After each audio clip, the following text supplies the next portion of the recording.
আমরা যে সব গোস্বামীদের পদ অবলম্বন করে বাবা ভজনে আগিয়ে যাচ্ছি, সেই গোস্বামীদের মধ্যে একজন গোস্বামীর চরিত্র আলোচনা করব। তবে আলোচনা নয় বাবা, আমার মতো অধম কীর্তনিয়া তাদের গুণানুগুণ কীর্তন, তাদের গুণ বর্ণনা করার সাহস বা ক্ষমতা আমার নাই। তবু গুরুচরণ আশ্রয় করে আপনাদের পদধূলা শিরোধার্য করে যদি যৎকিঞ্চিৎ পারবো বর্ণনা করব। ভুল ত্রুটি তো হবে কেন করব, সন্তান মনে করি, ভগ্নী মনে করি, ক্ষমা করে দেবেন। চলো, যার চরিত্র আমরা আলোচনা করব তিনি কে? শিরূপ সনাতন ভট্ট রঘুনাথ, শ্রীজীব গোপাল ভট্ট দাস রঘুনাথ। এই ছয় গোসাইয়ের করি চরণ বন্দন, যাহা হইতে বিঘ্ন নাশী অভীষ্ট পুরা। এই ছয় গোসাই যাবে ব্রজে কইলা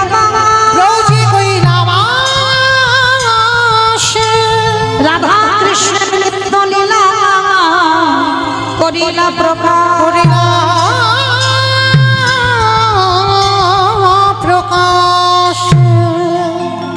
শিরূপ সনাতন ভট্ট রঘুনাথ, শ্রীজীব গোপাল ভট্ট দাস রঘুনাথ, এই ছয়জন গোস্বামী সেই ব্রজের রাধা কৃষ্ণের লীলা প্রকাশ করেছেন। কারণ ভক্তির বীজ বপন করেছেন এই ছজন গোস্বামী। আর এই ছজন গোস্বামীর মধ্যে আজকের আমাদের আলোচ্য বিষয় হবে হুগলি জেলায় আদি সপ্ত গ্রামে বাড়ি, যার নাম হলো রঘুনাথ দাস। অনেকে বলেন দাস রঘুনাথ, অনেকে টাইটেলটা আগে দিয়ে বলে, আবার অনেকে নাম বলে টাইটেল বলে। তো যেই রঘুনাথ দাস সেই হচ্ছে দাস রঘুনাথ। বাবা হলো গোবর্ধন দাস, আর জ্যাঠামশাই হলো হিরণ্য দাস। যেমন বাবা রামচন্দ্রের কথা বললেই লক্ষণের নামটা যেন এসে যায় মুখে, দেখবেন রাম উচ্চারণ করলেই যেন লক্ষণ পাশে এসে যাচ্ছে, মানে এইরকম ভাই ভাই।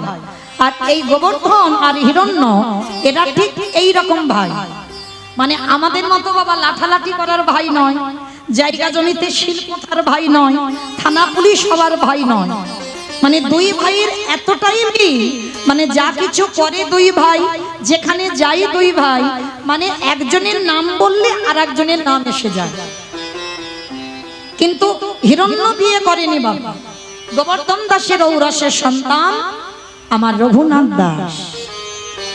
তবে এই রঘুনাথ দাস মানত করা সন্তান।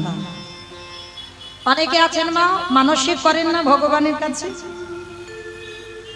এই মানসিক করা সন্তান বাবা তারা একটু আলাদা হয়। সচরাচর বাবা জড় জগতের সঙ্গে মিল পাবে না যদি তুমি মানত করে সন্তান পাও। তো এই রঘুনাথ দাস মানত করে পেয়েছিল কোথায় জানো?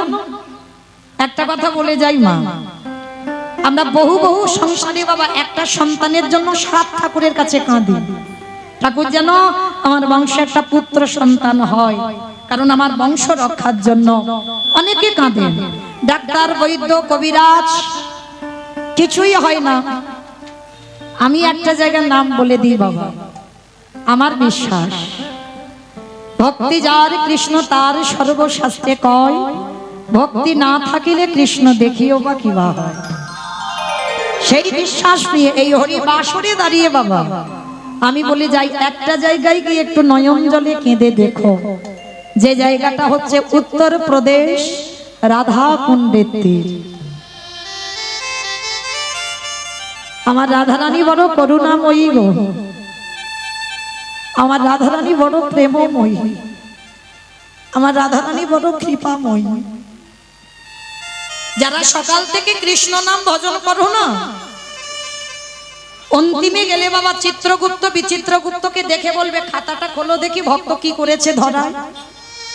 বলবে যদি কেউ কৃষ্ণ নাম বলে কাঁদো। কিন্তু বাবা কেউ যদি আমার রাধাচরণের দাস হয়, তার বিচার হয় না, বিচার হবেও না। ওই যে বললাম আমার রাধারানী করুণাময়ী, একবার রাধা বলে কাঁদলে বাবা চিত্রগুপ্ত বিচিত্রগুপ্তকে দেখে খাতা খুলতে বলবে না, রাধারানী তাকেই চরণে ঠাঁই দিয়ে দেয়, কোনো বিচার হবে না। তো যদি যাবেন দুর্গা পূজার পরেই পরে বাবা বগুলা অষ্টমী, রাধাকুণ্ডের আবির্ভাব তিথি, রাধাকুণ্ডে স্নান যোগ হয়, লাখো লাখো ভক্তরা যায়। আর সেই সময় গিয়ে ওই রাত্রিতে স্নান করে ভিজে কাপড়ে একবার আঁচলটা পেতে আমার রাধারানীর কাছে একবার ভিক্ষাটা চাইবে। তুমি যদি করুণাময়ী হও, তুমি যদি কৃপাময়ী হও, তোমার সেবার নিমিত্তে আমার সংসারে একটা কৃষ্ণবালা পাখি দিও। আমার বিশ্বাস চলে যাবে। ঠিক আমার রাধারানী কৃপা করে করুণা করে একটা কৃষ্ণবালা সন্তান আপনার বংশে পাঠিয়ে দেবে। এই গোবর্ধন দাস মানত করেছিল, কারণ এরা তো জমিদার। শুধু জমিদার বলা ভুল হবে বাবা,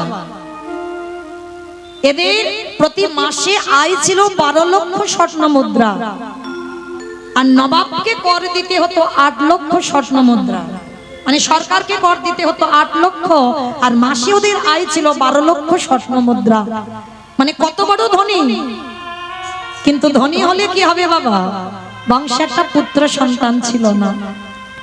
তাই রাধাকুণ্ডের তীরে গিয়ে রাধারানীর কাছে প্রার্থনা করে, রাধারানীর কাছে কেঁদে সেধে একটা পুত্র সন্তান যদিও বা পেল।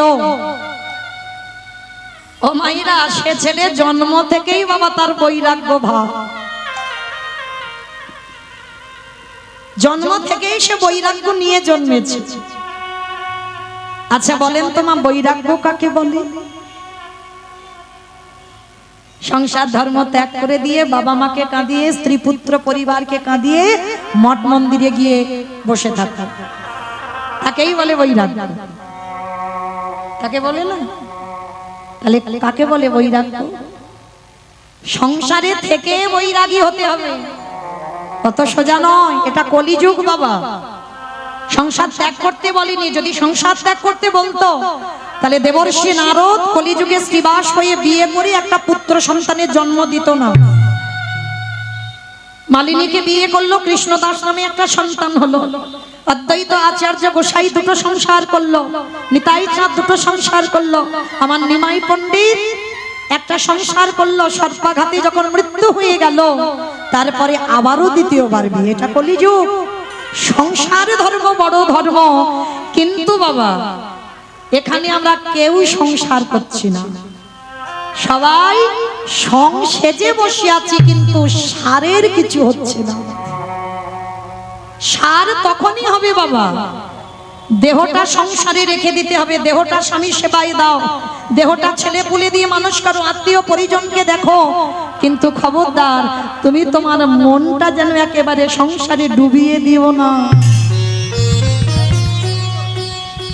মনে রেখে দাও গোবিন্দ চরণে, আর মন গোবিন্দ চরণে রেখে দেহটা সংসারে রেখে তুমি ভজন করো, তবেই তুমি বলবে আমি সংসারী। আর তা না হলে বলবে একটাই কথা, আমি সংসেজেছি কিন্তু সারের কিছু বুঝি।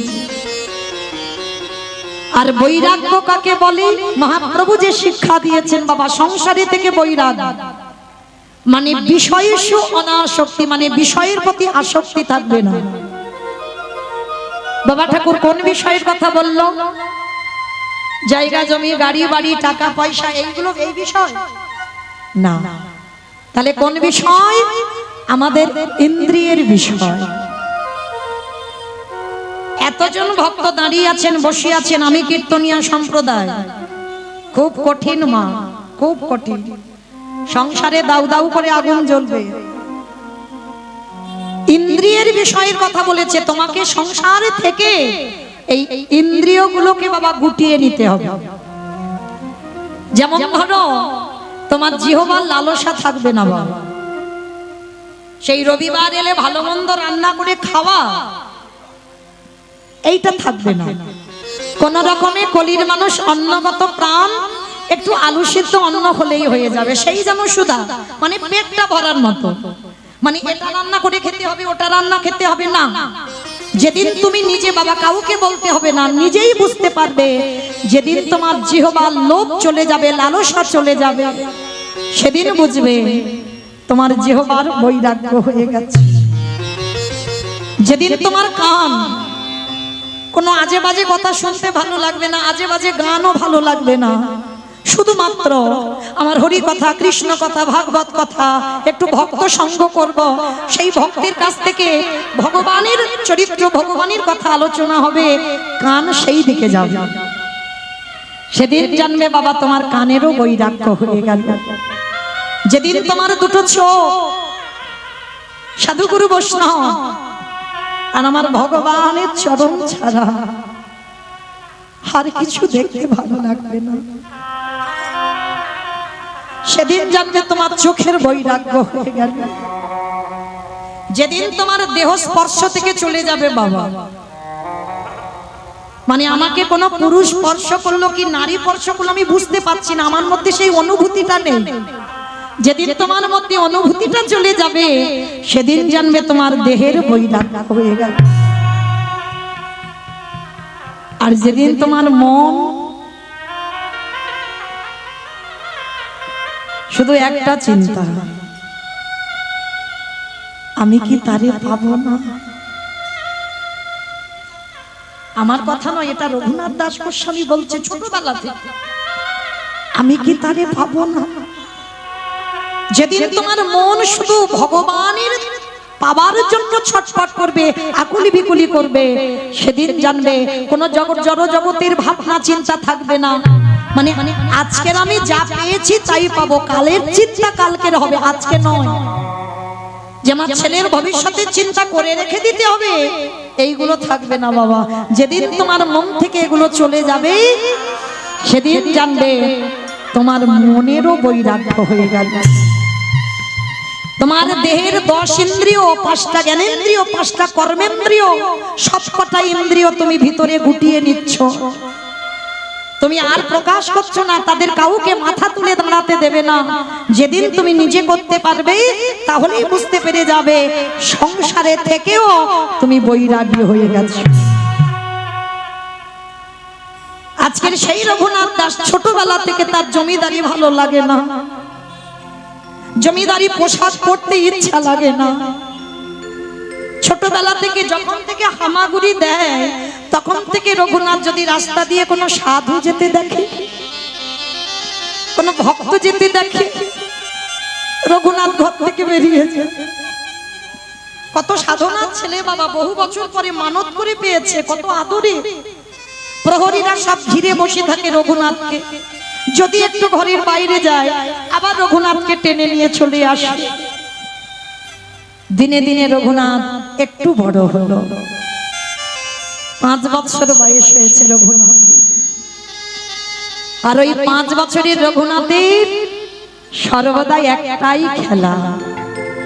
কি খেলা জানো? রাধা কৃষ্ণ সেবিব। নরোত্তম দাস ঠাকুরের বৈষ্ণব পদাবলী। জীবনে রাধা কৃষ্ণ সেবিব মই, জীবনে মনে রাধা কৃষ্ণ সেবিব মই, জীবনে মনে যে স্থানে লীলা করে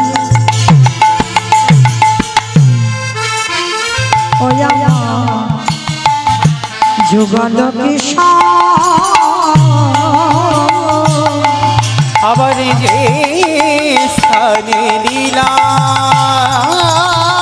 করে আমারে যুগল কিশোর।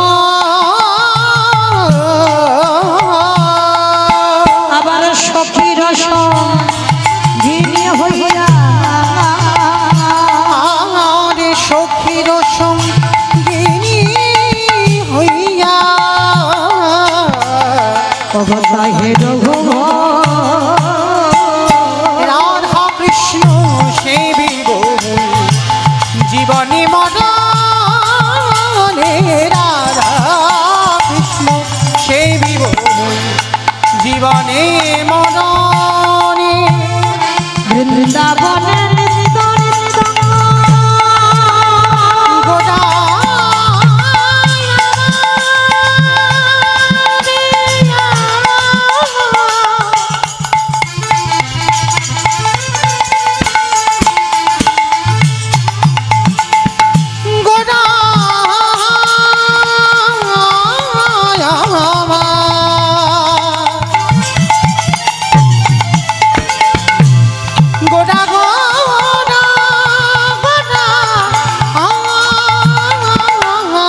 বৃন্দাবনে নিত্য নিত্য যুগল দিলা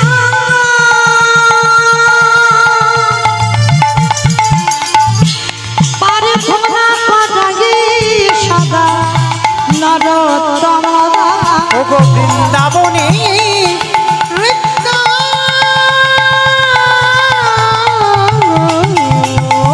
নিত্য যুগল বিনা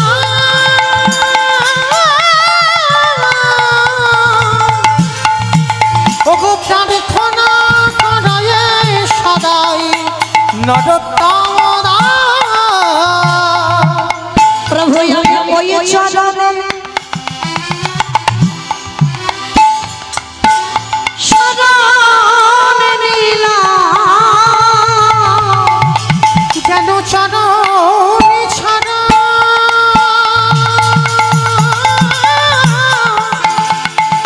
করো নাহি আমি ওই চরণে শরণ নিলাম। তুমি যেন চরণ তোমার ওই চরণে সবে সপিলাম। আমার দেহ মন প্রাণ জীবন বলি আমার বলতে রাখি নাই হে ওই চরণে আমি সব সপিলাম আমার জীবন যৌবন কুলশীল আমার ওই চরণে সবে সপিলাম। আমার বলতে রাখি নাই হে ওই চরণে সবে সপিলাম। আমার বলতে রাখি নাই হে ওই চরণে সবে সপিলাম। এবারে প্রার্থনা করাই সদাই নরোত্তম দাস।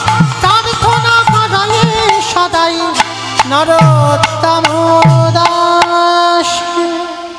রঘুনাথ 5 বছর হয়েছে প্রতিদিন তো রাত্রের বেলা বাড়ি থেকে চলে যায়। আজকের বাবার জ্যাঠামশাই দুইজনে আলোচনা করলো, এই দাদা ছেলেকে পাঠশালায় ভর্তি করে দিই, চল। একে ঘরে রাখা যাবে না, ওকে যদি ঘরে রেখে দিই কখন বলতে ও কোথায় চলে যাবে আর খুঁজে পাওয়া যাবে না। আর যদি ওকে গুরু আশ্রমে রেখে দেওয়া যায় আমার মন বলে ওখানে ও ভালো থাকবে। রঘুনাথ 5 বছরের ছেলে রঘুনাথকে কোলে নিয়ে আজকের বাবা জ্যাঠা গেছে কোথায়? ওদের কুলগুরু হচ্ছে বলদেব আচার্য। অমাইরা এইবার একটু আস্বাদন করবেন। যেমন আমরা ছেলেদের কোডিং এ দিই না, তুমি মনে করলে কি ছেলের সঙ্গে দেখা করতে পারবে? পারবে না তো। তখনকার দিনে বাবা ধ্রুব বলল, প্রহ্লাদ বলল, এরা সবাই গুরু আশ্রমে। আর সেখানে যাওয়া মানে প্রতিনিয়ত বাবা মার সঙ্গে যোগাযোগ হয় না, একটা দিন থাকে, একটা ক্ষণ থাকে, সময় থাকে, সেই সময় বাবা মার সঙ্গে দেখা করা যায়।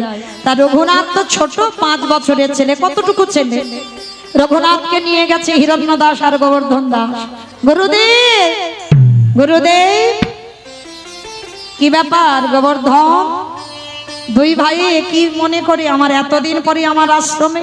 গুরুদেব, আমাদের ছেলে রঘুনাথ, নাও তোমার চরণে আশ্রয় দাও, ওকে মানুষের মতো মানুষ করে তোলো। অসম্ভব, অসম্ভব। ও বড় লোকের ছেলে বাবা, খামখেয়ালি ছেলে।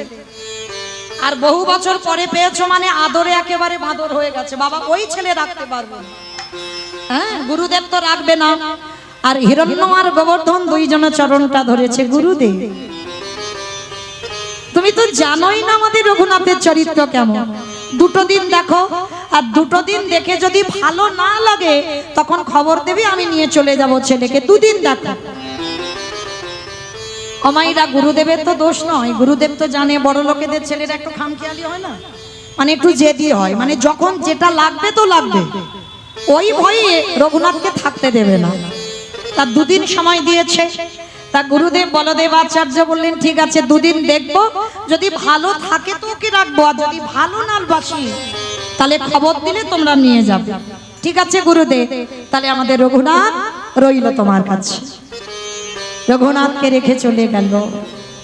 ও মাইরা, তখনকার আর পড়াশোনা মানে ভাগবত। বলদেব আচার্য ভাগবত গ্রন্থ নিয়ে বসল। শুধু রঘুনাথ একা নয়, অন্যান্য পড়ুয়ারা বসেছে, ঠিক আপনারা যেমন বসেছেন আর এই জায়গাটা দাঁড়িয়ে আছে বলদেব আচার্য, ভাগবত পড়ছে, পিছনে যারা বসেছে বাবা কত হইচই গন্ডগোল করছে। আর রঘুনাথ যে প্রথম আজকে গুরু আশ্রমে প্রথম সবার সামনে বসেছে, ও তো জন্ম থেকেই বাবা তৈরি হয়ে এসেছে, ওকে নতুন করে আর তৈরি করতে হবে না। সামনে বসে আছে গুরুদেব, ভাগবত পড়ছে, ওইটুকু ছেলে বাবা নয়ন জলে বুক ভেসে যাচ্ছে, ওইটুকু বয়স। বলদেব আচার্য পাঠ করতে করতে একবার করে রঘুনাথকে দেখছে আর একবার করে পাঠ করছে। এ কি রঘুনাথের কি হলো বলো তো? আমি বুঝতে পেরেছি বড় লোকের ছেলে তো, বাবা মা জ্যাঠাকে ছেড়ে এসেছে, মনটা খারাপ লাগছে। পিছন থেকে পড়ুয়ারা সব উঠে চলে গেছে, রঘুনাথ এখনো বসে আছে। বলদেব আচার্য ভাগবত গ্রন্থ শেষ করে রেখে রঘুনাথকে কোলে করে নিয়ে বসেছে।